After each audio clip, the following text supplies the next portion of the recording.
2021년 10월 7일 목요일 오늘의 말씀 시작하겠습니다. 오늘 나눌 말씀은 레위기 4장 3절에서 12절 말씀입니다. 만일 기름 부음 받은 제사장이 범죄하여 백성의 허물이 되었으면 그가 범한 죄로 말미암아 흠없는 수송아지로 속죄 제물을 삼아 여호와께 드릴지니 그 수송아지를 회막문 여호와 앞으로 끌어다가 그 수송아지의 머리에 안수하고 그것을 여호와 앞에서 잡을 것이요 기름 부음 받은 제사장은 그 송아지의 피를 가지고 회막에 들어가서 그 제사장이 손가락에 그 피를 찍어 여호와 앞 곧 성소의 휘장 앞에 7번 뿌릴 것이며 제사장은 또 그 피를 여호와 앞 곧 회막 안 향단 뿔들에 바르고 그 송아지의 피 전부를 회막문 앞 번제단 밑에 쏟을 것이며 또 그 속죄물이 된 숙송아지의 모든 기름을 떼어낼지니 곧 내장에 덮인 기름과 내장에 붙은 모든 기름과 두 콩팥과 그 위의 기름 곧 허리 쪽에 있는 것과 간에 덮인 꺼풀을 콩팥과 함께 떼어내되 화목제 제물의 소액에서 떼어냄 같이 할 것이요 제사장은 그것을 번제단 위에서 불사를 것이며 그 수송아지의 가죽과 그 모든 고기와 그것의 머리와 정강이와 내장과 똥 곧 그 송아지 전체를 진영 바깥에 버리는 곳인 정결한 곳으로 가져다가 불로 나무 위에서 사르되 곧 재버리는 곳에서 불사를 지니라. 아멘. 속죄제는 모든 사람에게 동일한 방식으로 적용되는 다른 제사들의 규례와는 다르게 사람들이 속한 집단과 그룹에 따라 다른 방식으로 적용되는 제사입니다. 그 그룹은 제사장, 이스라엘 온 회중 전체, 족장, 평민, 그리고 누구든지 이렇게 나뉩니다. 이렇게 여러 집단에 따라서 다른 방식의 규례가 적용된다는 것이죠. 이런 구분을 통해서 우리가 알 수 있는 것은 먼저 모든 사람이 죄를 지을 수밖에 없는 죄인이라는 것을 보여줍니다. 로마서 3장 23절입니다. 모든 사람이 죄를 범하였음에 하나님의 영광에 이르지 못하더니 제사장이나 백성들의 지도자라고 해서 죄와 무관한 삶을 살 수 있는 완전한 존재는 아니라는 것입니다. 그들 또한 죄인이며 죄의 결과를 피할 수 없습니다. 목회자도 사람이다 라는 말을 들어보셨을 겁니다. 이 말은 목회자도 죄인이다 와 같은 말입니다. 물론 목회자 그러면 뭔가 특별한 신분을 가지고 있는 것처럼 보일 수도 있습니다. 그러나 목회자는 똑같은 사람들 가운데 우리 중에서 그 역할을 할 사람이 필요해서 하나님이 부르시고 그 일을 맡기셨다 이뿐이지 그가 더 특별하거나 뭔가 더 나은 사람인 것은 아닙니다. 구약의 제사장과 오늘날의 목회자는 그 역할이 겹치는 부분이 있을 수는 있지만 그렇다고 해서 반드시 제사장을 통해서만 하나님 앞에 나아갈 수 있었던 구약처럼 목회자를 통해서만 하나님을 만날 수 있는 것이 아닙니다. 그렇다고 목회자를 무시하고 함부로 대해도 된다. 물론 그런 말은 아닙니다. 당연히 존중해야 하죠. 그러나 목회자를 존중한다는 것은 성도끼리 우리가 함께 서로를 존중한다 그 이상의 의미는 아닙니다. 또한 목회자를 존중해야 하는 이유는 그가 맡은 역할의 의미와 중요성을 안다는 의미에서 그러는 것이지 그 사람이 뭔가 더 나은 존재이고 남다르게 특별한 존재이기 때문이 아니라는 겁니다. 또한 속죄제에서 구별되어 있는 이런 집단의 구분은 모두가 똑같은 죄인이지만 동시에 똑같은 죄 앞에서도 제사장과 백성들의 지도자는 더 무거운 책임감을 가져야 한다는 것을 보여주기도 합니다. 속죄제 규례를 나열한 것을 보면 제사장과 온 회중이 묶여 있고 족장과 평민이 묶여 있는 것을 볼 수 있습니다. 제사장은 종교 제의와 관련해서 족장을 포함한 온 회중에게 책임이 있고 족장은 정치적으로 모든 평민에게 책임이 있다 이렇게 볼 수 있겠죠. 이런 식의 배열은 하나님께서 백성들의 지도자 역할을 맡긴 사람들의 죄를 더 심각하게 다루신다는 것을 보여줍니다. 그리고 이것은 제사장이나 족장들이 죄에 대한 더 큰 책임감을 가지고 이스라엘 모든 백성 앞에 본이 되는 존재가 되라고 요구하신다는 것을 알 수 있죠. 이제 속죄제의 규례들을 하나씩 살펴보도록 하겠습니다. 앞서 말씀드린 것처럼 가장 먼저 속죄해야 할 대상으로 언급되는 것은 제사장입니다. 레위기 4장 3절입니다. 만일 기름 부음 받은 제사장이 범죄하여 백성의 허물이 되었으면 그가 범한 죄로 말미암아 흠없는 숫송아지로 속죄 제물을 삼아 여호와께 드릴지니. 일반적으로 기름 부음 받은 제사장이란 대제사장을 의미합니다. 그러나 출애굽 과정에서는 모든 제사장이 기름 부음을 받기 때문에 기름 부음 받은 제사장이란 모든 제사장을 의미합니다. 그런데 방금 읽은 레위기 4장 3절을 보면 제사장이 범죄하여 백성의 허물이 되었으면 이라고 하고 있습니다. 그래서 제사장의 죄가 백성의 허물이 된다 이렇게 말하고 있는 것이죠. 이것은 제사장의 죄는 자신의 죄와 허물과 징벌에만 한정되지 않고 백성 전체에 영향을 끼치게 된다 이런 의미입니다. 제사장의 죄가 백성의 허물이 되는 이유는 그들이 죄로 인해서 부정한 상태가 되면 백성들을 하나님께로 인도할 사람이 없게 되고 이것은 결국 하나님 안에 있을 때만 진정한 평안과 행복을 누릴 수 있는 백성들을 위기로 몰아넣는 일이기 때문입니다. 그런데 이런 제사장의 실패는 우리로 하여금 우리에게 실패가 없는 대제사장이 필요하다는 것을 깨닫게 해주는 중요한 내용이기도 합니다. 레위기 5장 1절에서 4절 말씀입니다.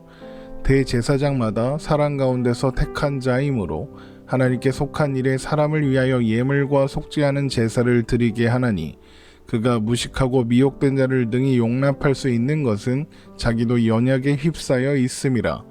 그러므로 백성을 위하여 속죄제를 드림과 같이 또한 자신을 위하여도 드리는 것이 마땅하니라. 이 종기는 아무도 스스로 취하지 못하고 오직 아론과 같이 하나님의 부르심을 받은 자라야 할 것이니라.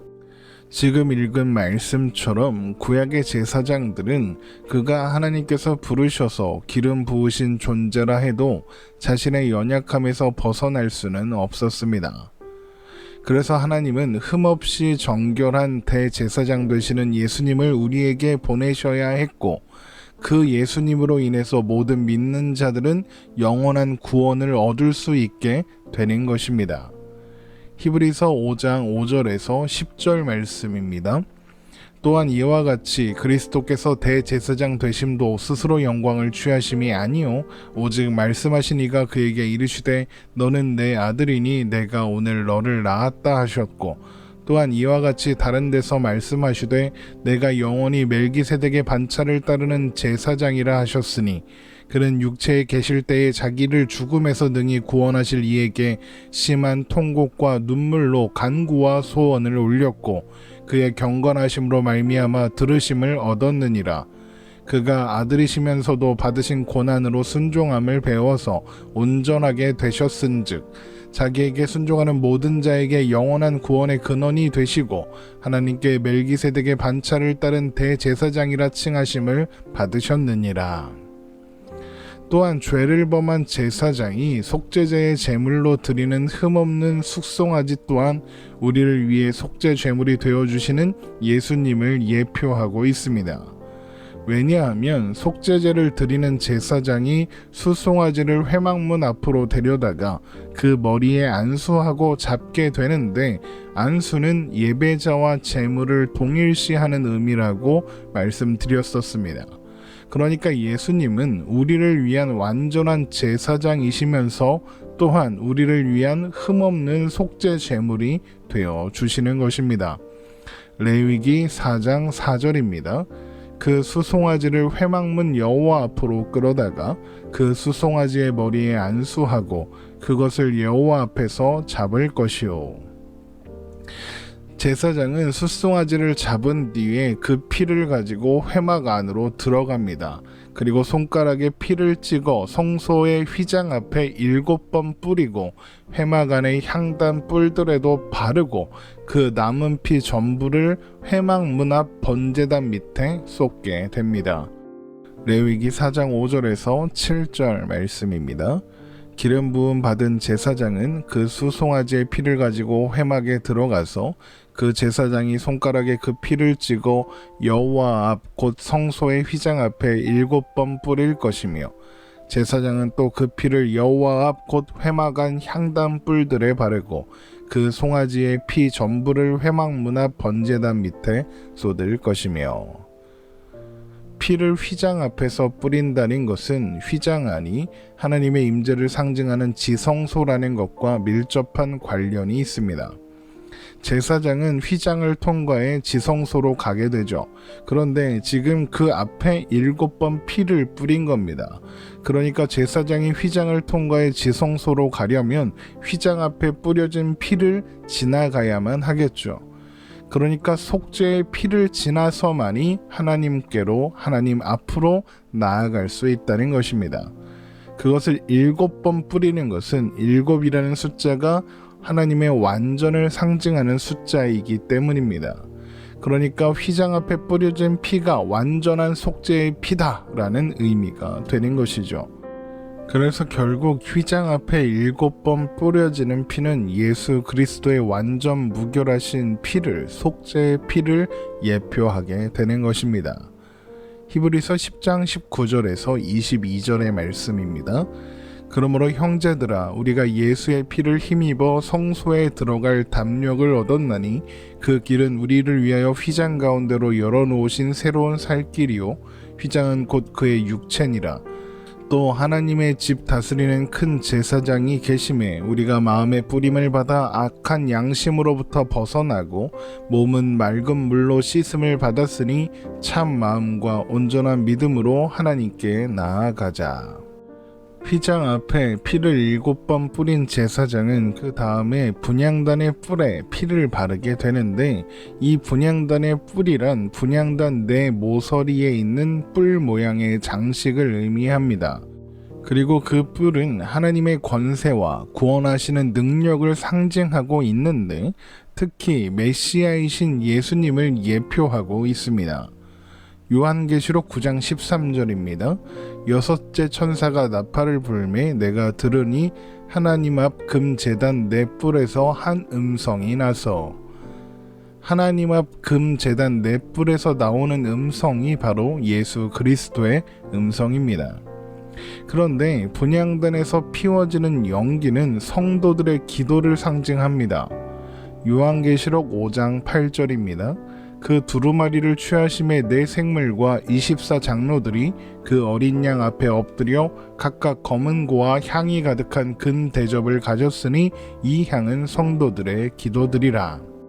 분향단과 관련된 이 두 가지 상징을 연결해서 생각해 보면 분향단 뿔이 예수님을 상징하고 거기에 발라지는 피 또한 예수님의 피를 예표하므로 예수 그리스도의 피를 의지하는 사람, 그러니까 예수님의 구원하시는 능력에 의지하여 죄사함을 간구하는 자들의 기도를 하나님께서 연락하신다라는 의미가 바로 분향단 뿔에 피를 바르는 행동의 의미라고 할 수 있는 것입니다. 이후에 속죄 제물에 남은 피는 그 전부를 번제단 밑에 쏟게 되는데 피가 번제단에 쏟아지는 장면을 연상해 보면 그 의미를 이해할 수 있습니다. 상당히 많은 양의 피가 번제단 밑에 쏟아지겠죠. 그러면 어떻게 되겠습니까? 피는 땅에 흡수되기도 하겠지만 사방으로 흘러내려가 지면을 덮게 될 것입니다. 이런 모습을 통해서 제사장의 범죄로 인해 허물을 갖게 된 모든 백성들에게 속죄의 피가 덮여지게 된다라는 의미가 되고 이것은 속죄의 피로 인해 백성들의 허물 또한 해결되었다는 것을 보여주는 것입니다. 그래서 이 행위, 번제단에 남은 피를 쏟는 이 모습 또한 예수님의 십자가의 보혈이 모든 믿는 자들의 죄를 해결하신다는 것을 예표하고 있는 것입니다. 이렇게 곳곳에 예수님께서 죄를 사하시기 위해 돌아가신 것을 예표하는 상징들이 속죄제에 담겨 있는 것입니다. 그렇게 피의 처리가 끝나면 제사장은 속죄 제물이 된 숫송아지의 모든 기름과 간과 콩팥을 떼어내어 번제단 위에 불살라야 합니다. 레위기 4장 8절에서 10절 말씀입니다. 또 그 속죄 제물이 된 숫송아지의 모든 기름을 떼어낼지니 곧 내장에 덮인 기름과 내장에 붙은 모든 기름과 두 콩팥과 그 위의 기름 곧 허리 쪽에 있는 것과 간에 덮인 꺼풀을 콩팥과 함께 떼어내되 화목제 제물의 소액에서 떼어남 같이 할 것이요 제사장은 그것을 번제단 위에서 불사를 것이며 이것은 모든 기름과 간과 콩팥은 하나님의 것이다 라고 한 레위기 3장 16절의 규정이 그대로 적용되는 것입니다. 이것을 구별하여 하나님께 드리는 것은 기름이 하나님의 능력과 권세를 상징하기 때문입니다. 그러니까 모든 기름을 떼어내어 하나님 앞에 번제단 위에서 불사른다는 것은 죄사함의 권세가 하나님께 있음을 인정하고 고백하며 죄사함의 은혜를 감사한다는 의미가 되는 것입니다. 그렇게 제사장이 기름과 간과 콩팥을 번제단 위에서 불살라 하나님께 드리고 나면 그 나머지 전체를 진영 바깥에 있는 재 버리는 곳으로 가지고 가서 그곳에서 나무 위에 올려 태우게 됩니다. 레위기 4장 11절에서 12절입니다. 그 숫송아지의 가죽과 그 모든 고기와 그것의 머리와 정강이와 내장과 똥, 곧 그 송아지의 전체를 진영 바깥에 버리는 곳인 정결한 곳으로 가져다가 불로 나무 위에서 사르되 곧 재버리는 곳에서 불사를 찌니라. 이것은 속죄제를 드리는 자의 죄와 부정함을 멀리 보내서 완전히 제거한다 이런 의미가 있는데 이것을 번제단이 아닌 진영 바깥 재버리는 곳에서 태우는 것은 그 모든 부위는 죄인과 그의 죄 자체를 상징하고 있기 때문입니다. 안수를 통해서 그렇게 동일시 되었죠. 거룩하신 하나님 앞에서 그것을 태워드려 죄를 하나님께 드린다. 이것은 말이 되지 않으니까요. 그런데 진영 바깥에서 이렇게 고기를 태우는 것은 예수님께서 예루살렘 밖에서 고난을 받으시고 죽임 당하시는 모습을 예표하고 있습니다. 히브리서 13장 11절에서 12절입니다. 이는 죄를 위한 짐승의 피는 대제사장이 가지고 성소에 들어가고 그 육체는 영문 밖에서 불사름이라. 그러므로 예수도 자기 피로써 백성을 거룩하게 하려고 성문 밖에서 고난을 받으셨느니라. 죄인이 하나님과의 관계를 회복하려면 반드시 그 죄와 그에 따른 모든 결과를 제거해야만 합니다. 그러나 그 누구도 스스로의 힘으로 그렇게 할 수 있는 사람은 없죠. 제사장조차 말입니다. 그래서 하나님은 백성들이 죄와 그 결과를 제거하고 하나님과의 관계를 회복하고 하나님 앞으로 나올 수 있는 해결책인 속죄제를 직접 제시하신 것입니다. 그러나 속죄제는 완전하고 최종적인 해결책이 될 수 없었습니다. 왜냐하면 그것을 처리할 완전 무결한 제사장이 없었기 때문입니다. 히브리서 10장 1절에서 4절 말씀입니다. 율법은 장차 올 좋은 일의 그림자일 뿐이요 참 형상이 아니므로 해마다 늘 드리는 같은 제사로는 나아오는 자들을 언제나 온전하게 할 수 없느니라. 그렇지 아니하면 섬기는 자들이 단번에 정결하게 되어 다시 죄를 깨닫는 일이 없으리니 어찌 제사 드리는 일이 그치지 아니하였으리요. 그러나 이 제사들에는 해마다 죄를 기억하게 하는 것이 있나니 이는 황소와 염소의 피가 능히 죄를 없이 하지 못함이라. 그래서 속죄제는 완전 무결한 제사장이시며 궁극의 속죄 제물이신 메시아 곧 예수 그리스도를 예표하는 상징으로 이렇게 가득할 수밖에 없었던 것입니다. 히브리서 10장 12절에서 14절입니다. 오직 그리스도는 죄를 위하여 한 영원한 제사를 드리시고 하나님 우편에 앉으사 그 후에 자기 원수들을 자기 발등상이 되게 하실 때까지 기다리시나니 그가 거룩하게 된 자들을 한 번의 제사로 영원히 온전하게 하셨느니라. 이것이 속죄제를 통해서 발견하는 복음이고 은혜입니다. 죄 안에서 길을 잃은 우리들을 찾아오셔서 그 죄를 해결할 방법을 직접 제시하시고 또한 그 길로 우리를 인도하신 측량할 수 없는 하나님의 그 사랑을 묵상하며 사는 오늘이 되었으면 좋겠습니다. 오늘 말씀 마치겠습니다. 오늘도 주님 안에 복된 하루 되시기를 주님의 이름으로 축원합니다.